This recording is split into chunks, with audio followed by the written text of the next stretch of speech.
Sepotong kisah dunia. Ketukan yang menghidupkan hutan. Di sudut dunia yang jauh dari bising manusia, hutan menyimpan detak jantungnya sendiri. Bukan dalam gemuruh badai atau pekikan predator, tapi dalam ketukan kecil yang ritmis, nyaris tak terdengar, namun terus berlangsung. Tok, tok, tok. Sebuah irama dari balik batang kayu yang diam, tapi syarat kehidupan. Itulah suara burung pelatuk. Makhluk bersayap kecil yang mendirikan pohon sebagai panggung, paruhnya sebagai palu, dan keheningan sebagai alat berbicara. Ia bukan raja hutan, bukan pula burung langka yang disanjung dalam dongeng. Namun ketekunannya menyimpan kisah yang tak kalah hebat dari legenda manapun. Dari lubang kecil yang ia ukir sendiri, seekor pelatuk memulai hidup. Lahir dari telur putih yang dirami dalam kesunyian. Disambut dunia tanpa teriakan, tanpa perayaan, hanya ketukan dan detik yang terus berjalan. Namun dari awal sederhana itulah segalanya bermula. Di tengah ranting dan batang, di balik kulit kayu dan debu dedaunan, seekor burung kecil tumbuh. Dia menggenggam, memanjat, dan pada akhirnya mematuk. Ia tidak berlari mengejar takdir, ia menjemputnya perlahan, satu ketukan demi ketukan, hingga hutan pun mendengarnya. Dan tanpa disadari dunia, pelatuk itu bukan hanya bertahan, ia membentuk irama, ia merawat pohon, ia menciptakan rumah, ia membangun harapan dari dalam batang kayu. Menjadikan setiap hentakan paruhnya bukan sekadar suara, tetapi pesan bahwa kehidupan dimulai dari keberanian kecil untuk terus mengetuk, meski tak ada yang melihat. Di balik setiap ketukan, Dari sebuah lubang di batang pohon tua, kehidupan kecil memulai napas pertamanya. Di dalam kehangatan ruang sempit itu, telur-telur mungil menetas satu persatu, disambut oleh paruh lembut dan perhatian tanpa lelah dari kedua induk. Anak-anak burung pelatuk lahir dalam keadaan rapuh, tanpa bulu, tanpa suara. Namun dari tubuh mungil yang belum mengenal dunia itu, terkandung potensi luar biasa untuk menjadi pengetuk hutan, pemelihara pohon, dan pembuka jalan bagi kehidupan lain. Hari-hari pertama dihabiskan dalam gelap, disuapi serangga dan larva dari mulut ke mulut. Waktu berjalan dan mereka tunggu. Bulu mulai menutupi tubuh, mata terbuka, dan suara lemah mulai terdengar. Ketika sayap mereka mulai menguat dan cakar kecil dapat mencengkeram kayu, mereka mengintip dunia untuk pertama kali. Bukan hamparan tanah atau langit luas, tapi kulit pohon, lumut, dan jalan vertikal yang penuh tantangan.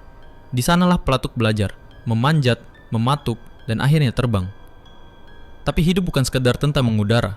Bagi pelatuk, hidup adalah tentang mendengar gema dalam kayu, mengenali detak tak kasat mata dari larva yang bersembunyi, dan mengetuk dengan presisi hingga menemukan sumbernya. Paruh mereka bukan senjata, melainkan alat kerja. Kepala mereka bukan pelindung, tapi keajaiban evolusi yang menyerap hentakan sekeras apapun tanpa cedera. Lidah mereka panjang, lentur, dan bisa menjulur melampaui panjang paruh, menggulung di balik tengkorak hingga ke dahi. Semua sempurna untuk satu misi, menjaga hutan tetap hidup. Namun tugas pelatuk tidak berhenti pada dirinya sendiri. Ia menggali lubang bukan sekadar untuk bertelur.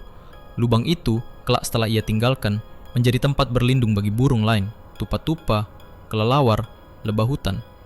Ia menciptakan rumah bagi banyak makhluk, tanpa pernah menagih terima kasih.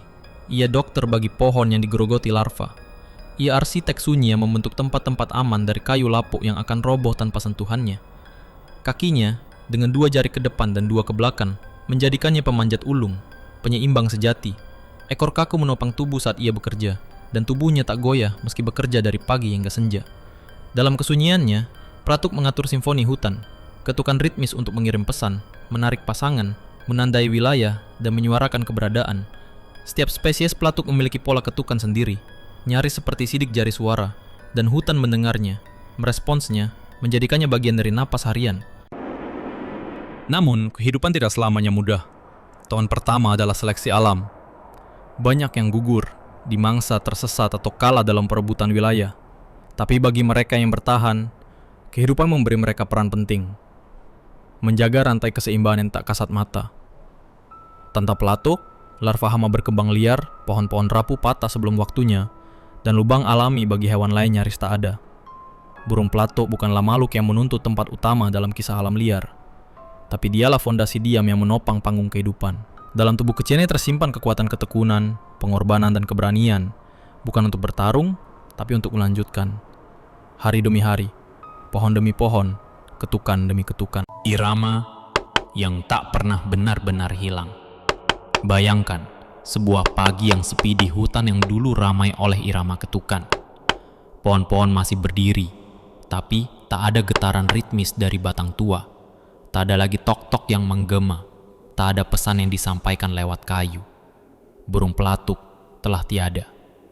Dan hutan, meski tetap hijau, terasa seakan menahan napas. Awalnya, dunia tidak berubah. Tapi lambat laun, jejak kehilangan mulai tampak. Serangga penggerek kayu menyebar bebas, menggerogoti pohon dari dalam, tanpa ada yang menghalau. Cabang mulai mengering, batang tiba-tiba roboh. Sarang yang dulu mudah ditemukan di lubang alami, kini menjadi langka. Burung kecil tak lagi punya tempat bertelur, kelelawar kehilangan persembunyian, dan lebah hutan terpaksa menempati celah yang rapuh dan tak aman. Ekosistem yang selama ini berdiri diam-diam mulai retak, bukan oleh badai, tapi oleh ketiadaan satu makhluk kecil yang dulunya dianggap sepele. Namun, warisan sang pengetuk pohon tidak pernah benar-benar lenyap. Ia tertinggal di setiap lubang sarang yang kini dihuni oleh kehidupan lain. Ia hidup dalam batang yang tetap sehat karena pernah disentuh paruh tajam dan kepeduliannya.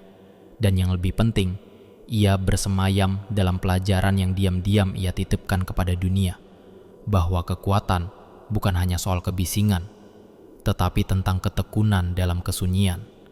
Burung pelatuk tidak meninggalkan puisi atau lukisan, tapi ia meninggalkan ruang.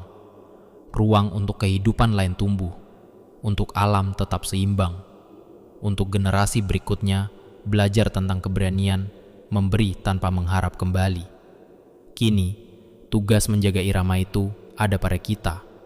Kita yang masih memiliki pilihan untuk peduli, untuk melindungi, untuk melihat nilai dari yang kecil dan tak terlihat. Kita mungkin tak punya paruh baja atau kaki zygodactyl, tapi kita punya hati yang bisa tergerak, tangan yang bisa menanam, dan langkah yang bisa memulai perubahan. Karena seperti burung pelatuk yang terus mengetuk dengan suara indahnya, perubahan besar selalu dimulai dari gerakan kecil yang konsisten, dari ketukan-ketukan sederhana yang suatu hari akan menggema sebagai simfoni harapan.